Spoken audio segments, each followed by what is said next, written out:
5 o'clock hour. But, Craig, I know your least favorite subject is NIL.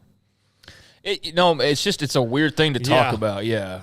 And so in the weird thing to talk about space in NIL, Senator Lindsey Graham of South Carolina took time out from crying on Fox News because that's what I see him doing most of the time.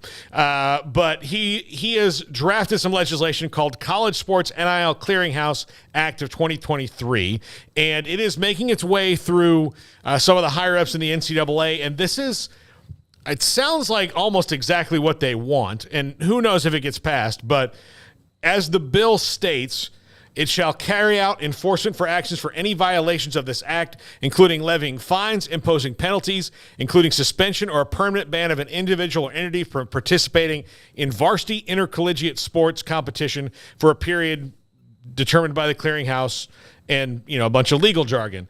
And the purpose behind it would be to monitor compliance and establish and enforce penalties for NIL. There are protections for the students, and it would provide information to the FTC, the Department of Justice, or the Attorney General of any state if people are violating this. And according to the bill,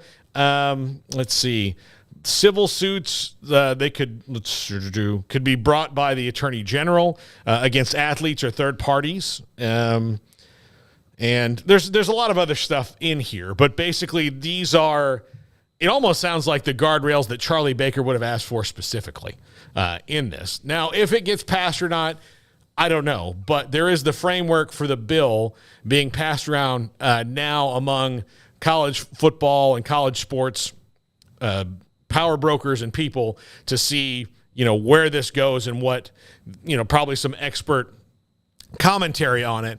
But it's out there. And so maybe this is the guardrails that they want.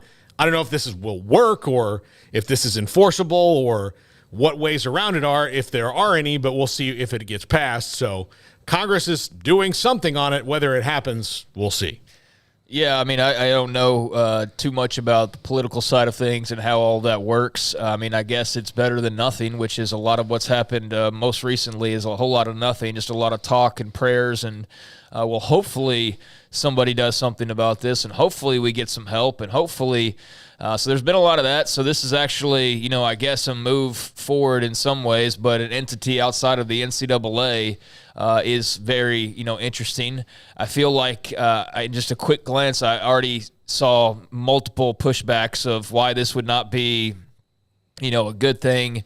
And, of course, everybody's got their own vested interests. Like, why would an NIL lawyer collective guy be in favor of this? They wouldn't, of course, because it hits into what they're doing.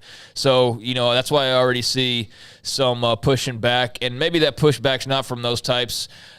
It's just from the average person who just doesn't think it's a great idea. I don't know, because like I said, I don't know how, the political side of this would all work, or if this is just, flashing something to do it and say that you're doing something, but it doesn't really result in anything. But I think, we're all in agreement that it would probably be better for the sport overall if there was some things in place, not to limit monetization of, name, image, likeness, but to make sure it's actually about name, image, likeness, and not just throwing money at players to get them to come play sports for you, because that was not what it was supposed to be, and that's absolutely what it is now. It is far more of that than it is of name, image, and likeness, and that's very clear, and I don't think anybody, if they're being honest with themselves, will try to spin it any other way. Sure, there are examples of actual NIL, and those are cool, and there's examples of people making a lot of money, and that's cool too.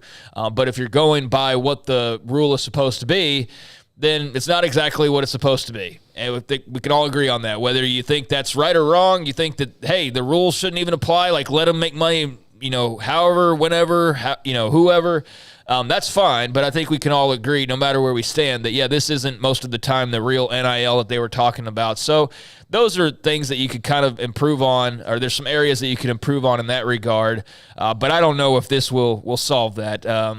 Somebody with a little bit more insight on the government side of things like yourself, or the political side of things, I guess that applies to both, or they both mean the same thing, but the legal side of things, have to look up some sports attorneys and see what their reaction is to this. But, he's trying to do something, I suppose. That's better than nothing. Yeah, and so Charlie Baker is, met with people in several states and all that, and of course, there are laws across the country about it, but they're not all the same, which is right. That's the main problem is that there is not a same lay of the land, and you have, near 50 states, and hundreds of programs that are operating on a different set of rules depending on what border you just crossed. So I think that's the big problem, more so than anything else is just like, hey, in this state right here, you can do this, but right next to them, you can't do that. And then north of them, you can, but it's in a different way. And to the east of it's just like, what state are you in? The rules are different. And, for a sport that's all supposed to be doing the same thing and playing the same sport, it's very clear that some governments have decided, like, let's give our boys a fighter's chance and give them a better chance than the others, give them a leg up, right? Let's give them, the sports programs in Florida, let's give them a leg up over those in Alabama. And Alabama's like, well, we got to change our NIL laws now. We got to have the advantage. And so, that's where it gets very sloppy and messy and where you get into this gray area of like who's got what and can do what versus who can do this, and we can't do this, so we're at a disadvantage. And that's something that you'd rather not have to deal with because there's already a lot of things to deal with. But that is one of the ongoing issues, so to speak, and maybe this will help solve some of that. Yeah, and I mean, just think of it this way: so Michigan and Ohio, so you've got Michigan alums and Ohio State alums that are, pushing different things. And if they allow something in Ohio that they don't allow in Michigan, then that's something that the Michigan people will now have to push their legislature because they allow it in Ohio. So the Ohio State kid can get more money theoretically by going to Ohio State than he can to Michigan. And that's just not, it's not a level playing field, especially if you're using the government to make the rules, which again makes this all messed up. Brett McMurphy tweeted this out earlier, Craig.